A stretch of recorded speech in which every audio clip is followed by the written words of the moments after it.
Welcome back to another edition of Rockpile Readers. Today, we've taken you to the Rohan storage facility where we have items that are in our collection, but we don't have any room to display them for the public.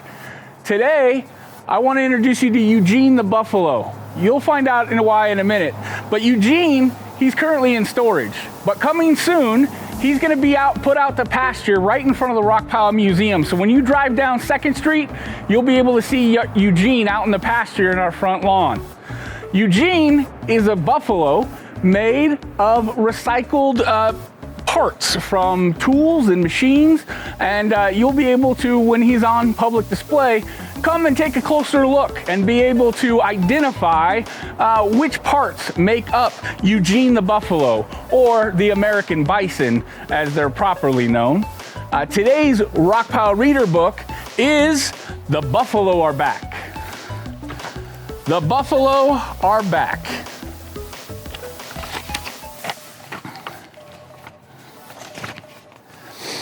In a time long ago, an orange buffalo calf was born. He wobbled to his feet and blinked. A lark flew to the top of a 6-foot blade of grass and sang as sweetly as a panpipe. A town of prairie dogs barked. The green gold grasses of the plains rippled like waves from horizon to horizon. On that day in the mid-1800s, 75 million buffalo roamed in North America. In little more than 50 years, they would be almost gone. What happened? The answer is a story of the American Indians, the buffalo, and the grass. On the day that the calf was born, the air was smoky. The Indians who lived on the plains were setting the grasses ablaze, as they had for thousands of years. The fire was good for the prairie. The calf may have been afraid of the flames, but they kept the trees from taking over the grasslands. The fire's ashes put nutrients into the soil, making the grass healthier for the buffalo that ate it. By taking care of the grass, the Indians took care of the buffalo. In return, the buffalo took care of the Indians and the plains. Buffalo were the Indians' food and were used to make their shelter and clothing. The buffalo never ate too much grass, and their sharp hooves helped rainwater reach into the soil, keeping the prairie healthy. The orange calf learned to roll in a dust wallow. He watched the prairie chickens show off their exotic feathers. From the Mississippi to the Rocky Mountains and from the Gulf of Mexico up into Canada, the buffalo herds grazed the Great Plains. In the mid-1800s, change came to the plains.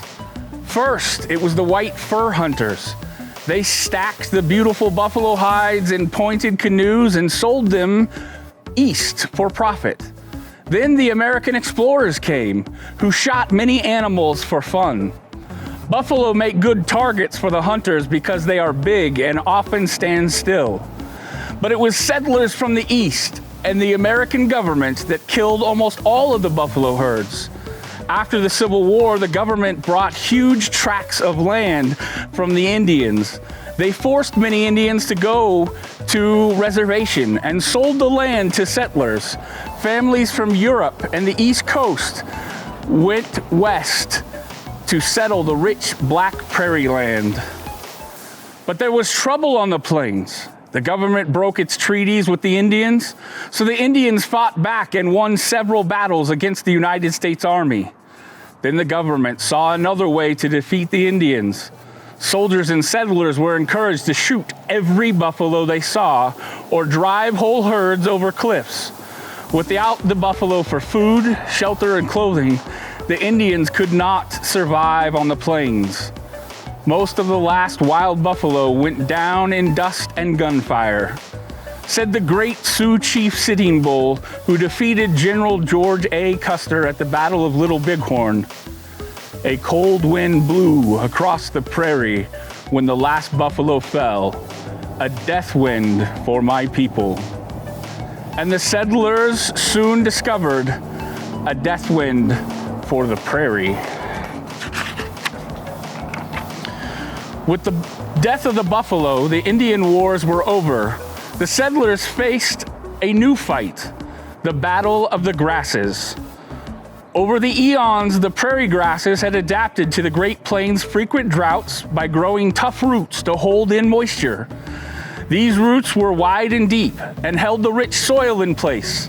The buffalo's sharp hooves and the Indians' prairie fires had helped keep the grasses healthy. But the new settlers did not understand the importance of the grass. Early settlers were ranchers and cowboys. They brought fences and cattle to the plains. The cattle did not roam, so they ate too much of the grass within their fences. Their flat hooves packed the earth. Air and rainwater no longer reached deep into the soil. Later, settlers wanted to farm the land, so they tore out the grass and planted crops to sell. Steel plows and steam tractors were invented to conquer the grassland, and the great plow-up began. Wheat, corn, and soybeans were planted. These crops have shallow, fragile roots. At first, the crops flourished in the prairie sunshine and timely rains. New railroads carried the harvest to distant markets. Not one orange buffalo wobbled to its feet. The larks that had once eaten the insects living in the grass did not sing. The prairie dogs were silent. Without the buffalo, without the grasses, and without the Indians to care for them, the prairie was in danger. The settlers would soon learn why. Drought came, as it had before. Billions of grasshoppers swept down on the plains. Long ago, when drought came and grasshoppers chewed the healthy grass, the plants would grow back. Their tough roots always survived. But when the fragile crops were chewed on by grasshoppers, nothing grew back. Suddenly, the grasshoppers laid eggs and flew on. The farmers replanted their crops. They did not know they had begun to destroy the prairie. When the buffalo lived on the prairie, their sharp hooves helped rain reach deep into the earth, and the tough roots of the grass held in the wet. Now no moisture remained in the soil. The farmers' crops withered and died. In the 1930s, the plowed earth finally crumbled to dust. The wind eroded the land, picking up the dust and boiling it into terrifying black clouds. The clouds rained dirt. Barns, farms, houses, and towns were buried beneath the dust. People coughed, choked, and grew ill. Many died. Hungry and penniless, plains farmers and townsmen picked up their belongings and sold their worthless land to the government. The prairie soil had blown away. The land was no longer rich. The farmers climbed into old cars and left. The Great Plow-Up had been a disaster. In just over 50 years, it had destroyed the buffalo, the protected prairie grasses, and the Indians who had cared for both. What could be done to save the prairie? In the beginning of the 1900s, Americans elected a president who had once been a hunter on the Great Plains. He knew and loved the land and wanted to protect it for the future generations. Nature-loving President Theodore Roosevelt especially wanted to save the buffalo. He was very fond of the great American grazer with its humped back and shaggy coat, so he sent out scouts to look for wild buffalo. The scouts came home with nothing, all the scouts but one. A naturalist named W.T. Hornaday looked and would not give up. On a tip from a Crow Indian, he rode his horse into a secluded meadow in Montana, a place that had been hidden away from the world. There before him grazed 300 buffalo. A little orange calf wobbled to her feet and blinked. A lark flew to a blade of grass and sang as sweetly as a panpipe. There had been 75 million buffalo on the plains. Now there were 300 left in the wild. People who understood the land, led by Hornaday, knew the buffalo had to be saved. The president helped.